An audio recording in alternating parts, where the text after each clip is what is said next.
after Varejao was taken down by McDyess. Flagrant 2 called on McDyess. Here comes LeBron trying to get into it and kept away. And McDyess ejected. He's going to be very careful with one technical foul. He cannot pick up the other one. But, you know, Marv, when you look at that first quarter, other than McDyess being tossed out of the game, Detroit shot 55%. They had 9 assists, only 2 turnovers.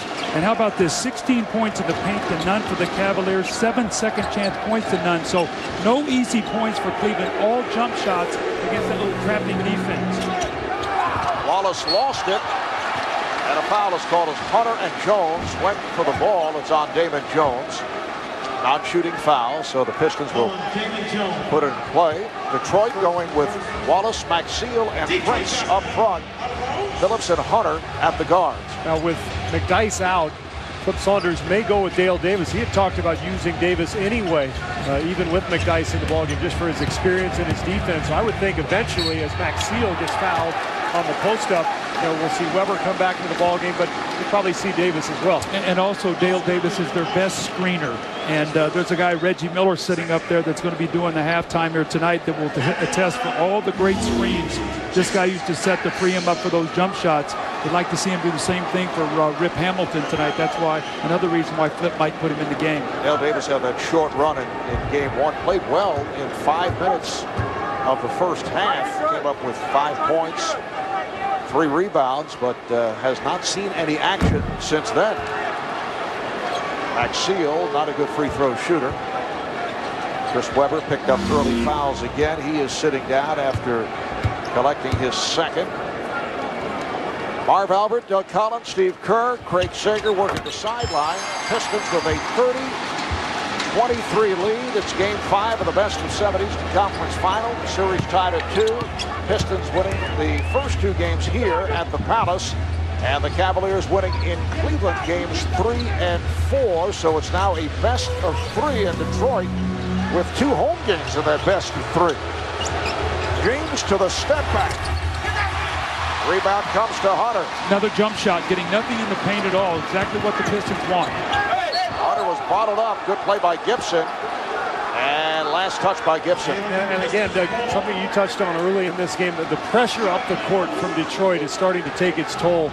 Chauncey Billups hounding Damon Jones all the way up to the front court, and Cleveland never able to get into any kind of flow on that possession. Phillips.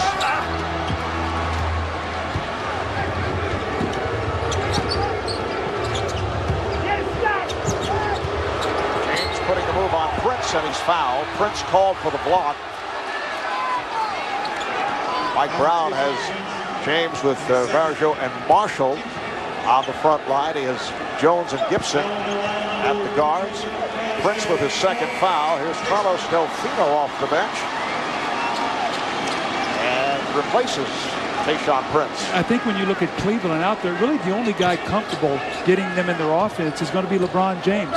Damon Jones is not going to go against the kind of pressure, nor is Gibson. They're both going to play off the basketball. Varejao is fouled by Maxiell.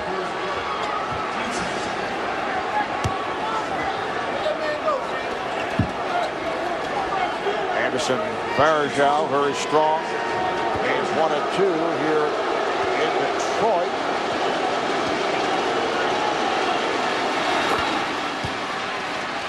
You look at those offensive rebounds. I think that's the key number for him, because he's not a skilled player at the offensive end, but he's an energy guy. And games 1 and 2, he's all over the glass.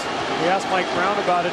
He said one difference in games 3 and 4 was that Detroit was really reacting to him on the high screen and roll, and that's one of the reasons that Gibson and Gooden got so many outside shots. Detroit really had to collapse onto Varejao. Pistons up by 5.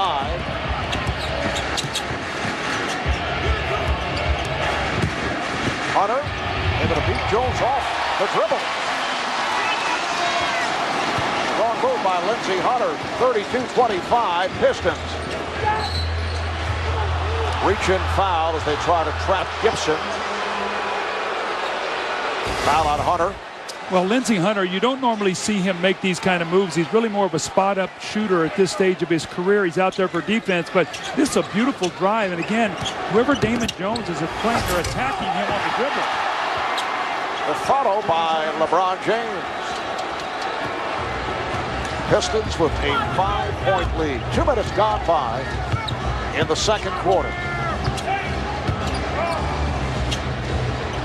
Hunter. Marshall got it knocked away and deflected out. Last touch by Hunter, who took a poke in the eye. And now Larry Hughes will check back in. Larry Hughes starting once again tonight, despite the injured left foot. And he comes out to provide a rest for LeBron James. Let's keep our eye on him to see how mobile he is. The first time out the other night, he was pretty good. When he sat, he came back, he was a little stiff. He got off to a nice start in this game. Let's see if he can get himself loose once again. Hughes hitting 2 from downtown at the start. And we saw the other night in Cleveland. Here's Varejao, lost the dribble. Cavs get back, but Phillips able to pop it, but will not count. Looked like it was a foul on the drive, and before Billups pulled up, there was a call on a little bump, so Pistons will take it out on the side. Now, remember, the other night in Game 4 when LeBron James went to the bench, Cleveland made a really good push, and they were able to buy James about 5-6 minutes of rest. It'll be interesting to see if this group, now on the road without LeBron, can have any offensive success. Foul was called on Gibson, non-shooting foul. Chris Webber comes back on, so Billups and Delfino and Hamilton on the floor with Webber and Wallace.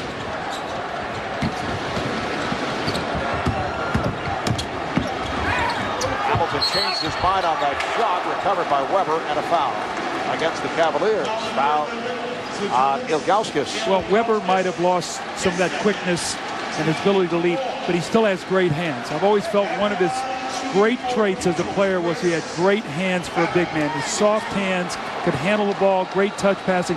That time the ball was up for grabs. He just took it away from Ilgauskas. Chris Webber just 21 of 43 at the line in the postseason, and 0 for 2 here tonight. He had that productive Game 3, 15 points, 7 rebounds, but he has been in an offensive drought going back to the series against Chicago. But I think the bigger concern for Flip Saunders is at the defensive end on those perimeter screening rolls, because Webber just no longer has the foot speed to really get out and contain perimeter guys, especially someone like LeBron James. And when Detroit made their push the other night, it was actually with Max Seal and McDyess in the game at that time. Dice providing a lift in the third quarter.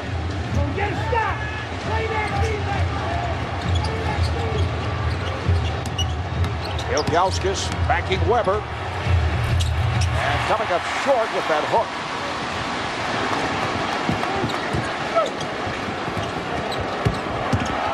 Webber with a series of fakes, and the pass could not be handled. Too strong.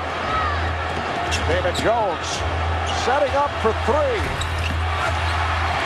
Rebounded by Wallace. David Jones with much time. Mike Brown likes to say he had a cup of coffee and a donut. Here's Webber.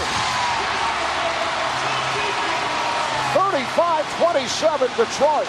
It looks like Mike Brown's going to get a timeout. I think this is a scary little moment here for Cleveland, because with LeBron on the bench, it'll be very tough for this club to put up points. And then at the other end, Detroit playing awfully well offensively tonight. Here's a little move from Billups, a nice feed to Webber, and Detroit with the 8-point lead.